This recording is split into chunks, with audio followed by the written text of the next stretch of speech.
한국인들이요 가장 사랑하는 일본 로맨스 영화 1위가 무엇인지 아십니까? 무려 한국에서 3번이나 재개봉한 영화인데요, 바로 지금 만나러 갑니다라는 영화입니다. 도이 노부히로 감독의 작품이고요, 다케우치 유코, 나카무라 시도 주연의 판타지 로맨스 가족 영화입니다. 혹시 이 영화 보신 분 계신가요? 네, 저기 오늘 설교 전에 이 영화를 먼저 소개하고 하나님 말씀을 전하고 싶습니다. 약간의 스포가 있습니다. 약간이 아니라 많이 있을 수 있습니다. 오래된 영화니까. 영화는요, 장애가 있는 아빠 타쿠미와 초등학교 1학년 아들 유지의 등장으로 영화가 시작됩니다. 가정은 특별한 사정이 있었는데 그것은 다름 아닌 약 1년 전에 가정의 엄마 미오가 죽었던 것입니다. 그녀의 나이 28에 짧은 생을 마감한 것이었습니다. 아빠와 아들은 사랑하는 엄마를 그리워하면서 일상을 보내고 있었습니다. 그러면서 한 가지 희망을 가지고 있었는데 그것은 다름 아닌 엄마가 비 오는 계절에 다시 살아 돌아올 것이라는 희망이었습니다. 이렇게 희망을 가지게 된 이유는 엄마 미오가 죽기 전에 자신이 만든 동화책을 아들에게 남기고 죽었기 때문입니다. 그 동화책에는요, 비가 오는 계절 엄마가 다시 돌아올 것이다 라는 이야기가 담겨 있었기 때문입니다. 아들과 아빠는 동화의 이야기지만 엄마를 너무 보고 싶은 나머지 비가 오는 계절, 이 장마를 기다립니다. 그런데 그때 거짓말처럼 엄마 미오가 비의 계절에 돌아온 게 아니겠습니까? 그런데 엄마 미오가요, 아무런 기억을 하지 못합니다. 기억이 하나도 나질 않는 거예요. 그렇게 제외한 가족은 비가 오는 6주간 다시 가족의 사랑을 나누며 행복한 시간을 보낸다는 영화입니다. 그런데 그 행복도 잠시, 동화책엔 비가 끝나면 엄마가 돌아갈 것도 쓰여 있었습니다. 엄마가 떠날 걸 두려워한 아빠와 아들은 행복이 끝나지 않았으면 하는 바람으로 하루하루를 보냅니다. 그렇게 아들과 남편이 직장과 학교를 간 사이 엄마 미오가 자신이 고등학교 때부터 썼던 일기장을 발견하게 됩니다. 그리고 그 일기장에는 남편과의 첫 만남부터 이별, 그리고 결혼까지 이야기가 쓰여져 있는 거예요. 남편과 잠시 이별했던 때가 있었는데 그때 나이 20살이었습니다. 그 20살 때 미오가 교통사고를 나게 됐다라는 것을 적혀 있는 거예요, 본인이. 그리고 그때 9년 후에 자신의 모습을 보게 됩니다. 판타지니까 이해하십시오. 바로 장마의 계절에 가족과 함께 웃고 있는 지금 시간을 미리 경험한 것이죠. 단 6주간의 짧은 만남을 먼저 본 것이었습니다. 미호는 자신과 이별했던 남편을 다시 만나야 할지 만나지 말아야 할지 그 일기장에 고민이 적혀 있는 거예요. 그러면서 그 일기장에 이렇게 썼던 것입니다. 이대로 헤어져서 지내면 난 다른 사람과 결혼을 해서 다른 삶을 살게 될까? 다른 사람을 만나면 28에 죽게 되는 미래가 오지 않을 수 있겠지? 하지만 그건 싫어. 너를 사랑하니까. 너와의 미래를 알아버렸으니까. 너와 만나는 결혼을 해서 유유지를 낳는 삶을 선택하고 싶어. 유유지를 이 세계로 맞아들이고 싶어. 무슨 일이 있더라도 그렇게 해주고 싶어. 설령 짧은 순간이라도 사랑하는 당신들과 소중한 사람들과 함께 있는 미래를 맞이하고 싶어. 그렇게 이별했던 남편을 다시 만나기 위해서 미호는 열차에 오릅니다. 그러면서 이렇게 일기장에 씁니다. 처음부터 다시 사랑하기 위해 지금 만나러 갑니다. 자신이 얼마 살지 못하지만 자신이 만난 남편과 아이를 먼저 본 엄마의 사랑과 희생이 낳은 결과입니다. 영화를 보는 내내 저는 계속 감격해서 울었습니다. 청승맞게 울었습니다. 성경에도요, 이 가족에 대한 이야기들이 있지요. 오늘 우리가 함께 성경에서 또한 가정의 달을 맞아 어떤 말씀으로 우리에게 하나님의 말씀을 주시는지 에베소서 5장은 오늘 잘 가족에 대한 이야기가 적혀 있습니다. 그래서 우리의 가정이 하나님이 기뻐하시는 가정 되기 위해 다시 처음부터 사랑하기로 결단하는 시간이 되기를 축복합니다. 그래서 설교의 제목이 지금 만나러 갑니다입니다. 먼저 성경은요, 부부 관계에 대해서 이렇게 이야기합니다. 창세기 말씀과 이어져서 5장 33절에 너희도 각각 자기 아내 사랑하기를 자신과 같이 하고 아내도 자기 남편을 존경하라. 성경에서 남편은 아내를 사랑하라고 말하고요, 아내는 남편을 존경하라고 말씀하고 있습니다. 당시 이 말씀은요, 상당히 급진적인 말씀이었습니다. 왜냐하면 고대 사회, 특별히 유대인들은 여자를 비천한 존재로 보았기 때문입니다. 그래서 유대인들은요, 아침 기도 때 이렇게 기도했다고도 합니다. 하나님, 저를 이방인이나 종이나 여자로 만들지 않으셔서 감사합니다. 유대 사회에서는요, 여자는 사람이 아니라 물건이었고 어떠한 법적 권리도 없었다고 합니다. 남편이 무조건 마음대로 처분할 수 있는 재산이었기 때문입니다. 이것은 유대 사회뿐만 아니라 로마 제국에서도 마찬가지였고요, 여자아이나 아내는 완전히 남편의 소지품과도 같은 취급을 받았다고 합니다. 그래서 아내들이 남편을 존경하는 것은 당시 사회의 당연한 부분이었겠죠. 사실 남편이 아내들을 사랑하는 부분은 전혀 의무가 아니었습니다. 남편들이 아내를 사랑한다는 것은 파급적이고 파격적인 거였어요. 다시 말하면 남편들을 향한 하나님의 무거운 도전이라는 사실을 우리 남편들은 듣고 이해해야 된다는 것이죠. 하나님이요, 남자와 여자를 너무 잘 아시지요. 남편은 아내를 사랑하고 아내는 남편을 존경하라. 이것이요, 현대 심리학자 부부 심리학의 길을 묻다에서도 동일하게 이 맥락 속에 이야기를 하더라고요. 케빈 리먼 박사의 임상 연구에 따르면요, 아내와 남편이 원하는 것에는 큰 차이가 있다고 합니다. 아내가 남편에게 원하는 3가지를 설문조사를 했는데 3위가 가족에 대한 헌신이었대요. 남편에게 원하는 것이. 2위가 솔직한 대화를 원하다라고 합니다. 마지막 1위가 애정, 즉 사랑이라고 했다라는 거예요. 사랑받는 것. 아내가 가장 중요하게 생각하는 것은 사랑받고 있다라는 느낌이라고 합니다. 그래서요, 남편들이 죽어라 일을 하고 헌신해도요, 정작 아내들이 중요하게 생각하는 욕구를 채워주지 못할 때가 있대요. 아내가 사랑받는다는 느낌을 받지 못하면 어떤 행동을 하는지 여러분이 더 잘 아실 텐데 초반에는 사랑을 확인하려고 애를 쓴답니다. 그리고 뜻대로 안 되면 의심과 불만으로 공격을 하기 시작한대요. 이럴 때 아내들의 공격을 잠재우려면 이걸 꼭 남편들에게 꼭 이 설교 오늘 영상을 꼭 보여주세요. 항상 들어야 할 사람은 듣지 않고 듣지 않아도 되는 분들이 듣습니다. 아내들의 그 공격을 잠재우려면 애정을 표현하고 공감하는 대화를 이어나가면 된다는 것이죠. 예를 들어 사랑해, 예쁘다, 당신이 최고야, 이런 말들을 해주면 아내들의 그 공격 성향이 잠재워진답니다. 애정에 담은 말을 아끼지 않아야 한다는 것이죠. 그래서 아내를 사랑하는 방법 몇 가지를 소개하고자 합니다. 필히 꼭 남편들에게 이 설교를 보라고 꼭 당부드립니다. 첫 번째, 혼자만의 시간을 만들어준다. 아내들에게 가장 필요한 건 혼자만의 시간이라는 것이죠. 그래서 아이들을 데리고 외출해 주는 것이 그렇게 큰 선물이랍니다. 공감하시죠? 네, 두 번째로 냉장고에 관심을 끄세요. 냉장고는 아내의 사적 공간이래요. 부식거리가 썩어 나가도 아무 말 하지 말랍니다. 말하는 순간 전쟁이 됩니다. 말하지 말래요. 그리고 세 번째, 오해하지 말라. 아내들이 사용하는 항상, 절대로, 모두, 아무도 같은 말은 대개 사실이 아니래요. 그렇다고 거짓말하는 것도 아니랍니다. 그 순간 남편에게 느끼는 불안이나 야속한 감정이 얼마나 큰지를 표현한 거래요. 항상 절대로 허구한 날이라는 말은 실제 빈도를 나타내는 말이 아니라 감정의 크기를 나타내는 말이라고 합니다. 공감하십니까? 네. 그리고 네 번째, 여왕으로 만들어주기. 이건 여왕으로 만들어주는 간단한데요, 왕관을 씌워줄 필요는 없다고 합니다. 아이들 앞에서 엄마에게 커피를 타주거나 물을 가져다 주면 된대요. 그리고 집안일을 엄마가 시키면 남편들이 냉큼하면 된대요. 아이들 앞에서는 절대로 엄마와 싸우지 않는 것이 중요하답니다. 아빠가 먼저 솔솔수범해야 아이도 엄마의 말을 무섭게 여긴대요. 아멘. 네. 그렇다면 다시 우리가 남편들이 뜨겁게 아내를 사랑할 수는 없지만 따스하게 사랑할 수 있다는 것입니다. 저도 이 말씀을 듣고 많이 반성하며 설교를 준비했습니다.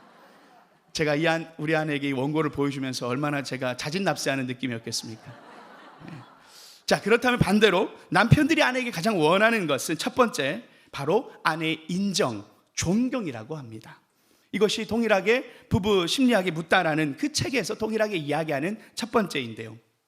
두 번째가 필요한 존재가 되는 것을 남편들은 원한대요. 세 번째, 성적 충족감을 채우는 것이라고 합니다.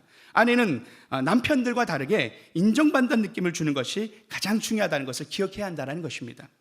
예를 들면 다정한 말투를 사용하는 겁니다.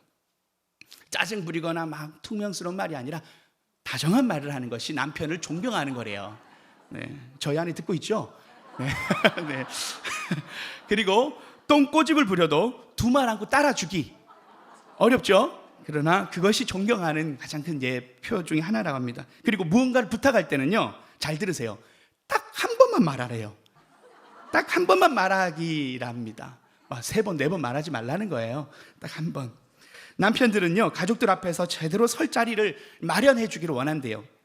그래서 아내의 전폭적인 지지와 응원은 물론 자녀가 성실하고 훌륭한 아빠로 인정하게끔 위신을 세워주는 게 중요하답니다. 그것이 존경한다라는 것이에요.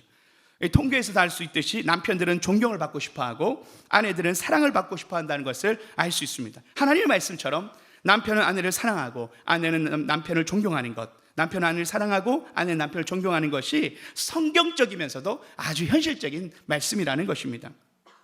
그리고 부부 얘기는 잠깐 우리가 스킵하고요. 부부 관계에 대해 넘어서 가족과의 관계를 오늘 에베소서 6장 1절에서는 이야기하는데요. 6장 1절, 자녀들아 주 안에서 너희 부모에게 순종하라, 이것이 옳으니라 라고 해서 이것이 부부 관계뿐만 아니라 부모, 자녀 가운데 특별히 어버이에게 어떻게 해야 되는지에 대해서 이야기를 합니다. 이거 10계명의 5계명으로 약속 있는 첫 계명이라는데요. 2절, 내 아버지와 어머니를 공경하라, 이것이 약속 있는 첫 계명이다 라고 합니다.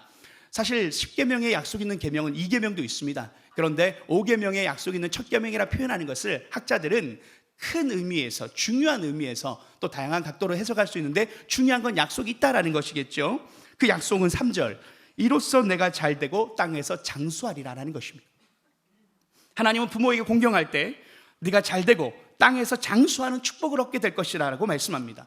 하나님은 천국에서 축복만이 아니라 이 땅에서 잘 살고 잘되고 장수하는 복을 주는 통로가 부모를 공경하는 것이라는 것이죠. 그리고 마지막으로 사도 바울은 자녀를 향한 마지막 권면을 합니다. 4절 말씀인데요. 또 아비들아 너희 자녀를 노엽게 하지 말고 오직 주의 교훈과 훈계로 양육하라. 당시 로마 제국에서는요, 원치 않게 태어난 아기는 동네 쓰레기 더미에 버리듯이 광장에 내다 버리는 일들이 다반수였답니다. 그래서 노예나 매춘부가 되기도 했다라는 것이요. 그런 기록들이 있대요. 그리고 약하고 장애가 있는 아이가 태어나면 죽이기도 했답니다. 당시 가장은 자녀를 죽일 수 있는 권한도 가지고 있었다라는 것이죠. 하지만 예수님은 어떠했습니까? 어린이들이 내게 오는 것을 금하지 말라고 말씀하시며 아이들을 사랑하셨죠. 그리고 오늘 말씀에도 너희 자녀를 노엽게 하지 말라라는 말씀으로 하나님은 우리에게 권면합니다. 특별히 이 노엽게 하지 말라는 뜻은 엄격하거나 가혹하게 해서는 안 된다라는 것입니다. 제가 2023년이 되고 올해 맡게 된 사역이 있었는데 그 사역 중에 하나가 메리지 코스입니다. 처음 사역을 맡았을 때 하나님께서는 제게 이런 말씀을 계속 주셨어요. 가정이 건강해야 교회가 건강해진단다. 한국교회의 부흥은 가정의 회복에서 시작된단다. 그때부터 하나님께 기도했는데 하나님 함께 하실 좋은 사람들을 하나님께서 붙여주셨습니다. 어느 날 전화가 왔어요. 목사님, 저 데코 사역을 하고 싶은데요. 아, 그래요? 메리지 코스라는 사역이 있는데 한번 같이 해보시겠습니까? 그렇게 메리지 코스의 데코 사역을 함께 하신 분이 계십니다. 그리고 어느 날 또 한 분이 또 전화가 왔습니다. 목사님, 제가 부부 상담에 대해서 공부하고 싶은데요. 아, 그래요? 그러면 부부 상담보다 실제적인 메리지 코스를 한번 사역해 보시는 건 어떻겠습니까? 그래서 함께 하게 되었습니다. 그리고 이번 7기에 33쌍의 부부가 신청하게 된 것입니다. 그리고 아이들이요, 예상을 못했는데 20명이 넘는 겁니다. 아이 돌봄방을 운영해야 되는데 너무나도 아이들이 많아서 섬김이가 부족한 거예요. 그래서 하나님 앞에 기도했습니다. 팀원들이 기도했고 하나님 동역자를 붙여주세요. 하나님께서 귀한 전문 선생님들을 붙여주셨습니다. 그렇게 모인 사역팀이 어느덧 10명의 식구가 넘어갔습니다. 할렐루야. 네. 메리지 코스 사역을 하면서요, 크게 깨닫는 것이 있어요. 아, 정말 하나님께서 이 사역을 기뻐하시는구나. 가정이 회복되기를 원하시는구나. 사람들 계속 붙여주시는구나 라는 걸 깨닫게 되었습니다. 그리고 메리지 코스가요, 이제 3주차가 진행되었는데 진행되고 끝나고 나갈 때 부모들이요, 아이들을 찾아서 나갑니다. 그리고 완전체의 모습으로 탁 나가는 모습 보면요, 그 뒷모습 보고 있으면 감동이 몰려옵니다. 그런데 이것이 하나님께서도 동일하게 한 가정 한 가정 바라보시면 흐뭇하게 생각하시는 게 아닐까라는 생각이 제 마음에 들더라고요. 그러면서 이 메리지 코스를 하면서 많은 것들 저도 배우게 됩니다. 특별히 갈등 해결하기라는 강의가 지난주에 있었는데, 그 중요한 기술을 하나 가르쳐 주더라고요. 그것은 바로 I 메시지로 전달하기입니다. I 메시지로 전달하기. 이 대화법을 부부간에 사용해 보라는 거죠. 이 방법은 뭐냐면, 대화할 때 상대방에게 관심을 맞추기보다는 나의 마음이나 나의 생각에 초점을 맞춤으로 상대방의 말이나 어떤 행위를 비난하지 않는 것입니다. 자신의 솔직한 감정과 생각을 전달하는 것이죠. 반대로 이제 U 메시지가 있는데, 이것은 대화할 때 주어를 너로 쓰는 겁니다. 상대방 행동이나 생각에 대해서 평가하고 비판하는 대화법이죠. 다시 말하면 예를 들면 이런 겁니다. 너는 항상 그래. 너는 이게 문제야. 너 때문에 일을 망쳤어. 라는 식이죠. 이러한 대화법은 상대방에게 공격당하는 느낌을 줄 수 있어요. 그런데 이 I 메시지를 가르쳐 주는 건데요, 이 I 메시지는 예를 들면 이렇습니다. 자녀의 관계에 있어서 텔레비전을 보고 있는데 아이가 자꾸 시끄럽게 떠들 때 U 메시지는 이렇게 한다는 거예요. 조용히 못해? 너 때문에 TV를 제대로 볼 수가 없잖아. 이렇게 얘기하는 거예요. U 메시지, I 메시지. 야나, 아빠가 TV를 제대로 볼 수 없구나. 이 프로그램 끝날 때까지만 조용히 해주면 참 고맙겠다. 인격 수양이 필요합니다. 또 다른 상황, 식사를 준비해놓고 식사로 오라가는데 자기 일만 하고 오지 않는 아이에게 U 메시지. 너는 왜 한 번만 말해도 듣지 않니? 내 멋대로 할 거면 밥 먹지 마. 이렇게 하면서 밥상을 치워버리는. 근데 I 메시지. 엄마가 준비해 놓은 음식이 식고 있구나. 엄마가 정성껏 준비했는데 음식이 식고 있으니 속이 상하구나. 빨리 먹어주면 고맙겠다. 이게 I 메시지라는 거예요. 공부하기로 한 시간에 게임을 하고 있을 때 U 메시지. 그럼 그렇지. 네가 언제 공부를 제대로 해봤니? 기대했던 내가 바보지. 이게 U 메시지. I 메시지. 게임하고 있었구나. 앞으로는 게임을 하고 있으면 미리 이야기하든지 약속한 시간만 했으면 좋겠구나.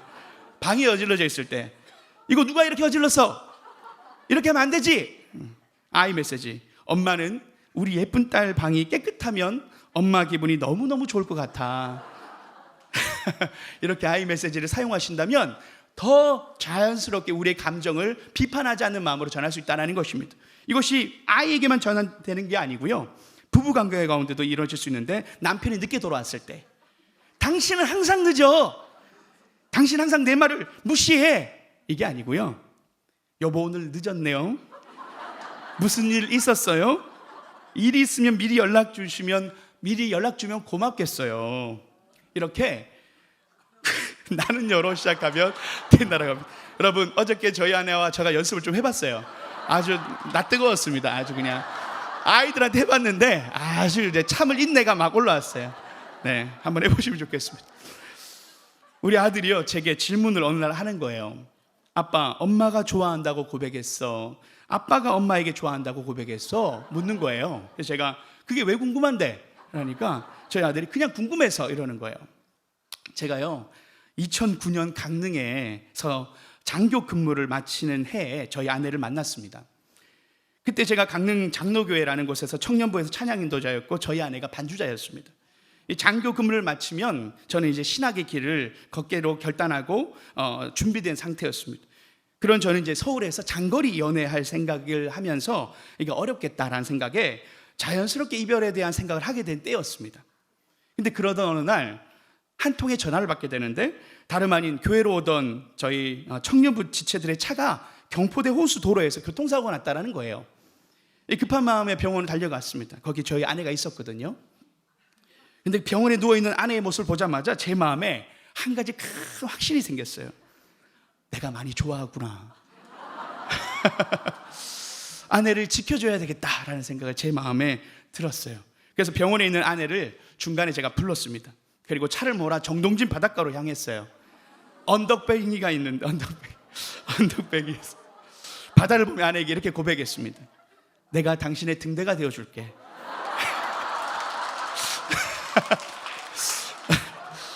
부끄럽네요. 네. 함께 예배하는 예배자를 세우는 가정을 만들자라고 제가 프로포즈를 했던 겁니다.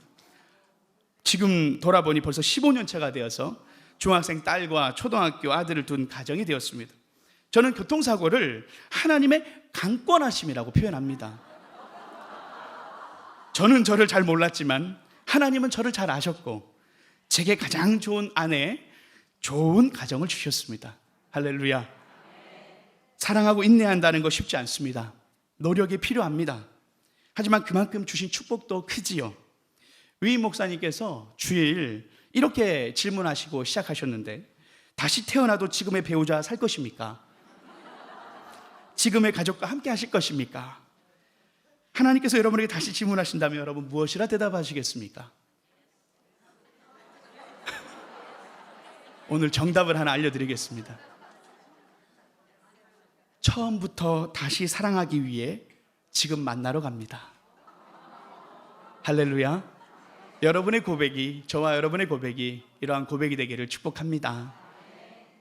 나오미, 오늘 미호의 희생으로 가족이 다시 온전해진 것처럼 누군가가 희생하고 결단함이 있을 때 그 가정은 온전해질 수 있고, 오늘 주님 주신 그 축복된 가정으로 우리가 회복할 수 있지 않겠습니까?